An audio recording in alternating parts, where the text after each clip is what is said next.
Hi friends, this is a story called Chrysanthemum by Henkes. Chrysanthemum by Henkes. The day she was born was the happiest day in her parents' lives. "She's perfect," said her mother.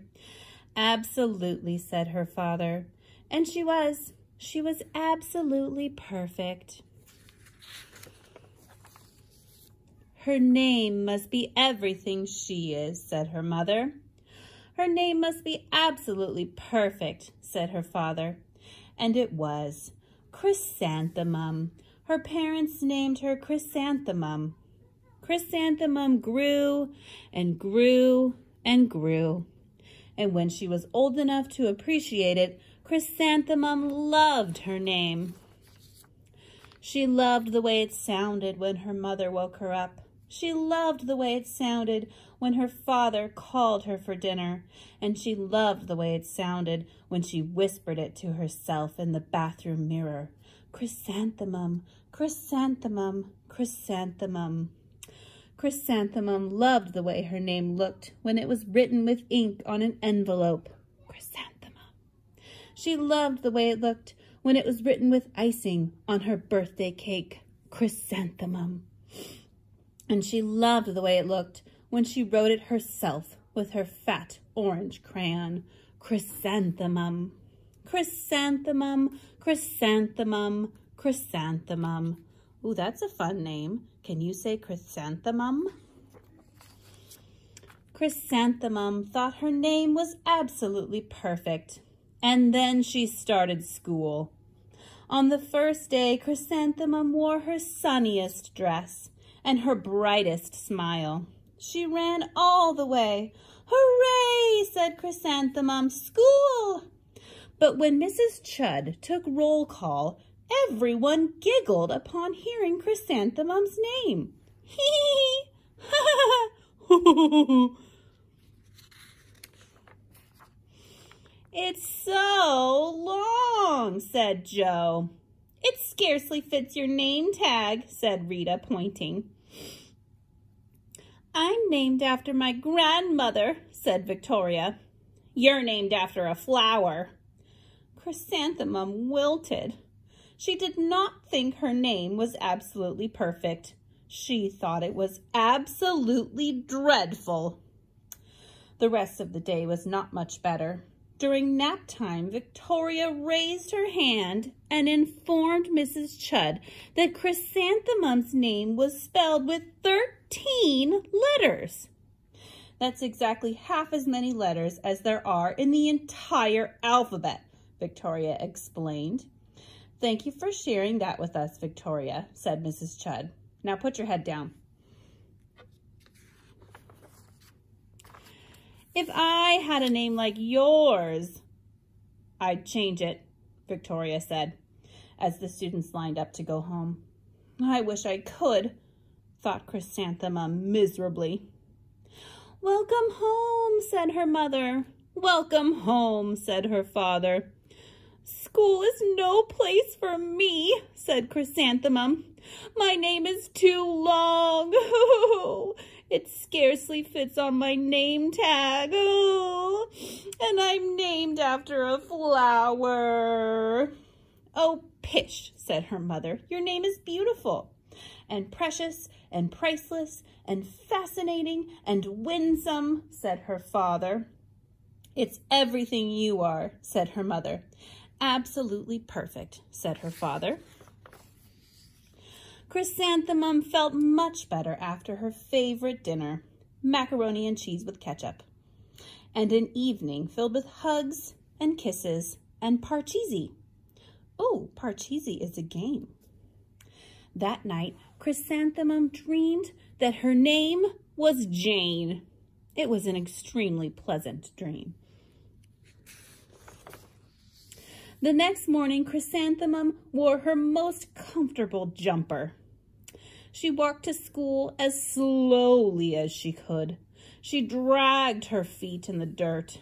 Chrysanthemum, chrysanthemum, chrysanthemum, she wrote. She even looks like a flower, said Victoria, as Chrysanthemum entered the playground. Let's pick her, said Rita, pointing. Let's smell her, said Joe. Chrysanthemum wilted. She did not think her name was absolutely perfect. She thought it was absolutely dreadful. The rest of the day was not much better. During nap time, Victoria raised her hand and said, "A chrysanthemum is a flower. It lives in a garden with worms and other dirty things." "Thank you for sharing that with us, Victoria," said Mrs. Chudd. "Now put your head down." "I just cannot believe your name," Victoria said as the students lined up to go home. "Neither can I," thought Chrysanthemum miserably. "Welcome home," said her mother. "Welcome home," said her father. "School is no place for me," said Chrysanthemum. "They said I even look like a flower. They pretended to pick me and smell me." "Oh, pish," said her mother. "They're just jealous. And envious and begrudging and discontented and jaundiced," said her father. "Who wouldn't be jealous of a name like yours?" said her mother. "After all, it is absolutely perfect," said her father. Well, Chrysanthemum felt a trifle better after her favorite dessert, chocolate cake with buttercream frosting, and another evening filled with hugs and kisses and parcheesi. That night, Chrysanthemum dreamed that she really was a chrysanthemum. Did you know that a chrysanthemum is actually a really pretty flower? She sprouted leaves and petals, and Victoria picked and plucked the leaves and petals one by one until there was nothing left but a scrawny stem. It was the worst nightmare of Chrysanthemum's life. Chrysanthemum wore her outfit with 7 pockets the next morning. She loaded the pockets with her most prized possessions and her good luck charms. Chrysanthemum took the longest route possible to school.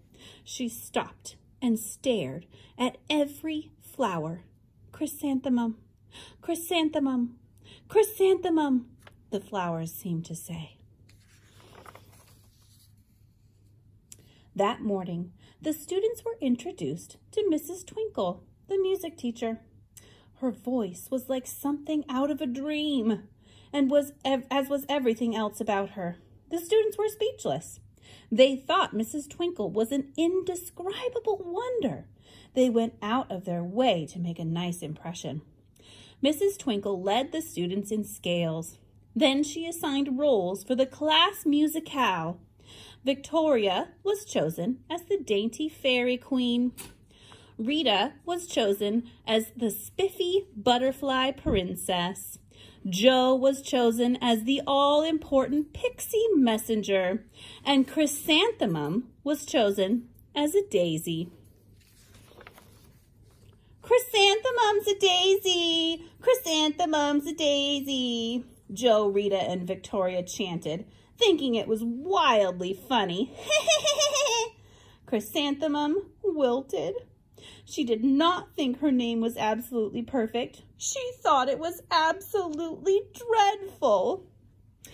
"Well, what's so humorous?" asked Mrs. Twinkle. "Chrysanthemum," was the answer. "Her name is so long," said Joe. "It scarcely fits on her name tag," said Rita, pointing.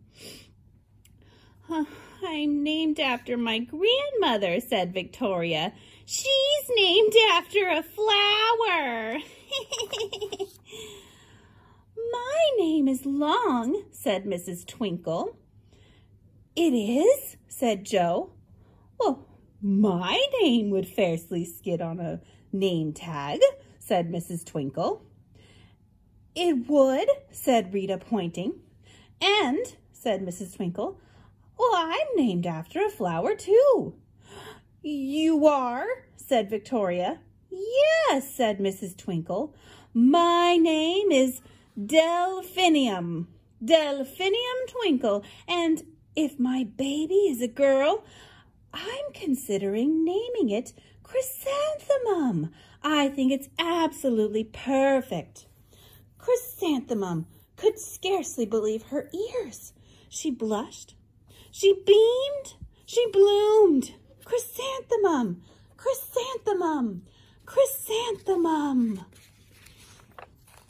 Joe, Rita, and Victoria looked at Chrysanthemum longingly. Call me Marigold, said Joe. I'm Carnation, said Rita, pointing. My name is Lily of the Valley, said Victoria. Chrysanthemum did not think her name was absolutely perfect. She knew it. And that's the end. Thank you for listening, friends. Bye-bye.